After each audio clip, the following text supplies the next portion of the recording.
उपमुख्यमंत्री अजित पवार आज जालन्याच्या दौऱ्यावर आहेत। उपमुख्यमंत्री झाल्यानंतर अजित पवार पहिल्यांदाच जालन्याच्या दौऱ्यावर गेलेत। शिवसेनेचे आमदार अर्जुन खोतकर यांच्या दर्शना या निवासस्थानी अजित पवार दाखल झालेत। अर्जुन खोतकर यांच्या घरी अजित पवार दाखल झालेले आहेत। उपमुख्यमंत्री झाल्यानंतर अजित पवार यांचा हा पहिलाच जालन्याचा दौरा आहे। अजित पवार अर्जुन खोतकर यांच्या भेटीसाठी पोहोचलेले आहेत। त्यांच्या निवासस्थानी ते दाखल झालेले आहेत।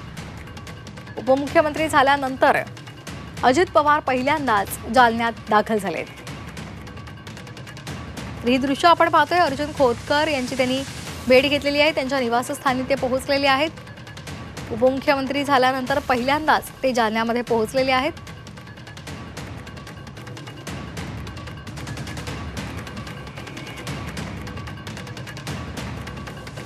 तर अजित पवार आणि खोतकर यांच्यामध्ये चर्चा सुद्धा झालेली आहे। त्यांच्या निवासस्थानी ते पोहोचलेले आहेत।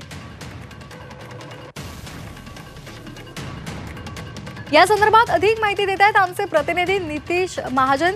नितीश, नेमकं काय घडलं आहे? दोघांची भेट झाली आहे, त्यांच्या निवासस्थानी सुद्धा पोहोचलेले आहेत। अर्जुन खोतकर आणि अजित पवार यांच्यामध्ये काय चर्चा झाली आहे?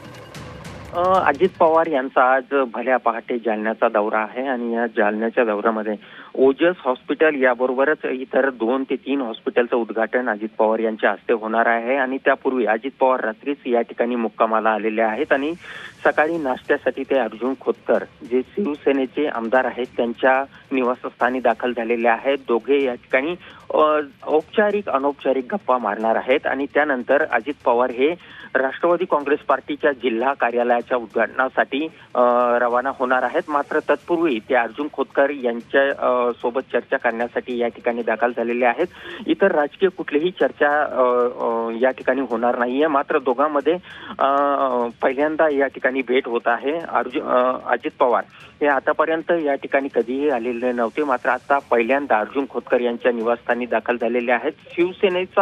शिवसेना, राष्ट्रवादी आणि भाजप हा एक राज्यातील महत्त्वाचा सत्तेतील घटक आहे आणि त्यामुळे अर्जुन खोतकर यांनी त्यांना या ठिकाणी बोलवलं होतं आणि त्यामुळे आता या ठिकाणचा कार्यक्रम संपल्यानंतर अजित पवार हे राष्ट्रवादी काँग्रेस पक्षाच्या जिल्हा कार्यालयाच्या उद्घाटनासाठी रवाना होणार आहे। मात्र इतर कुठलीही राजकीय चर्चा या भेटीमध्ये होणार नसल्याची माहिती जी आहे ती आपल्याकडे आलेली आहे। धन्यवाद आपण दिलेल्या माहितीसाठी।